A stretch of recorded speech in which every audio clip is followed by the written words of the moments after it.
No one can take that away from them. The scoreboard says they are won, they are champions. After the match, who really cares if the player dropped the ball at a critical point, missed a penalty or gave points away?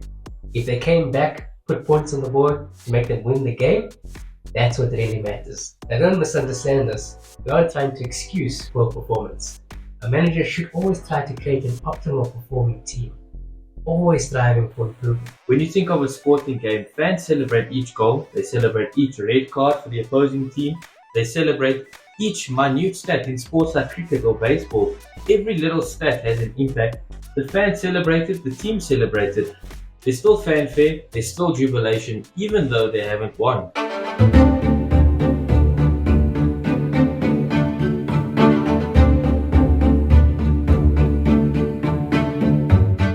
Welcome back to another episode of Learning Kudwa. Today I'm joined by Variant's second co-founder, Jared. Variant, of course, being the company that developed this essential business framework called Kudwa, and its accompanying performance system called Bash. Welcome, Jared. Thanks, Len. Happy to be here for the first time. Hopefully this will be the last, because I really prefer being behind the camera. Okay, so I'm very happy to have you here. I hope it's not your last time. But obviously behind the scenes, we've discussed the topic that we're going to be discussing today. We understand what it's about. But would you mind enlightening our audience a bit on what we'll be discussing today? Sure thing, Len. So today we're really talking about scoreboards. Now scoreboards really help us to focus on the important facts. Scoreboards also help us to focus on a culture of celebration.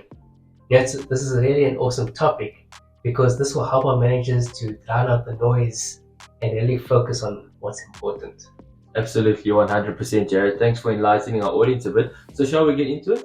Yeah, let's do it. Okay, fantastic. So we're going to begin with a real modern day example of what we're talking about. So join me for a moment in picturing the scene. It's a warm night in Spanish Catalonia.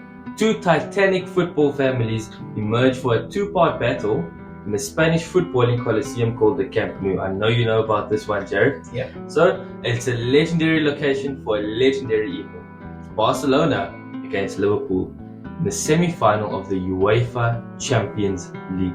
Doesn't get much bigger than this. Barcelona in their backyard. The battle is expected to be hotly contested, with very little separating these titanic footballing houses. Only, the distinction becomes more and more apparent as the game continues. As the summit of the game comes, Lionel Messi plants the final nail in the coffin in the hearts of the travelling Liverpool faithful. The match ends, Barcelona 3, Liverpool 0. I think we both know how we felt at that moment, eh? But however, this is only part one of this battle. The Giants re-emerge for the second part at Anfield, home of Liverpool Football Club. The home team, of course, are opening the game on the back foot. But as expected, the Liverpool faithful are ever optimistic, and they raise their voices to the anthemic tune of You'll Never Walk Alone. This is raising the spirits of the gladiators that are representing them. 7 minutes in, Liverpool go 1 goal up. 54 minutes in, the second goal raises the pulses of the Barcelona fans and players. The anxiety is immense. 56 minutes in, the third goal, like a finishing blow, strikes the heart of the Catalan Giants. Their dismay is obviously immediately apparent. 79 minutes in, a fourth goal ends all hope of Barcelona, claiming their fight to the Champions League final. The fans are elated, the players are elated, they're in the Champions League final, the biggest game in club football, an opportunity to once more etch their names in the history books. The final aggregate score reads Barcelona 3, Liverpool 4. 4 weeks later, Liverpool going to the final, they win the final 2-0. By that time, Barcelona is long forgotten. The only thing that matters is that Liverpool have won. No one can take that away from them. The scoreboard says they have won, they are champions. And not even a 3-0 defeat to Barcelona can take that away from them. No matter how humiliating it was at the time, they remain champions. I must admit, I love telling this story. It's one of my favorite sporting comeback stories, and I'm sure you at home can think of some of your own. But what do you think, Jared? Should I shift my career to sports commentary? I think let's stay where you are, Theo. Okay, alright. Take a hint, eh? Well, one of the things that makes comebacks in sports so profound is that even though some players might have poor performances, if they really put points on the board that won them the game in the end, who really cares? Why? Because the results generally matter more than overall performance. After the match, who really cares if the player dropped the ball at a critical point, missed a penalty, or gave points away? If they came back, put points on the board to make them win the game, that's what really matters, the results. Now, commentators might say, that he's having a horrific game, and maybe you agree with him. But do his minor failings really matter if they won at the end of the day? Can you see how this translates to business? I'm sure you can agree that we as business managers can become so detail orientated that even though an employee is making big achievements, we run the risk of diluting their achievements if we focus on their minor failings in their performance. Yeah, absolutely. A manager might make expressions like, well done on getting that client to sign the contract, but next time make sure you get it done a bit sooner. Or great job on completing that project, but it could have been done a lot earlier. If we go back to that sporting analogy, Jared, is the team no longer champions just because they lost a couple of games on the way to the final? No, of course not. At the end of the day, the fact is they won. And that's what most people will remember. Now, don't misunderstand us. We aren't trying to excuse poor performance. A manager should always try to create an optimal performing team, always striving for improvement. But what we are saying is that you should not hold back on celebrating if the scoreboard says you are winning. Celebrate team individual improvements or important metrics that your team tracks. Celebrate when your teams complete their commitments on time and in full. Now, what else could our teams and managers celebrate? Yeah? Well, could celebrate when that project that's been painstaking, has been painful and long drawn out. Celebrate its conclusion. They should celebrate when milestones big and small are achieved. Great teams don't only celebrate when the game is won, after all. Now, I don't want to go touch on it a bit too much, but sports is such a great way to illustrate how things work in business. When you think of a sporting game, fans celebrate each goal, they celebrate each red card for the opposing team, they celebrate each minute stat in sports like cricket or baseball. Every little stat has an impact. The fans celebrated, the team celebrated. There's still fanfare, there's still jubilation, even though they haven't won. Do not hesitate to celebrate as a business manager. In fact, you should create a culture of celebration on your team. A culture of celebration encourages winning and, ironically, encourages improved performance. But now here's the question. How do we create a culture of celebration? Jared, would you like to give our audience some steps as to how they can create a culture of celebration? Sure thing. Now here are the 3 steps on how to do it. First one, actively seek opportunities to recognize so that you celebrate regularly. Number 2, celebrate small improvements, not just big ones.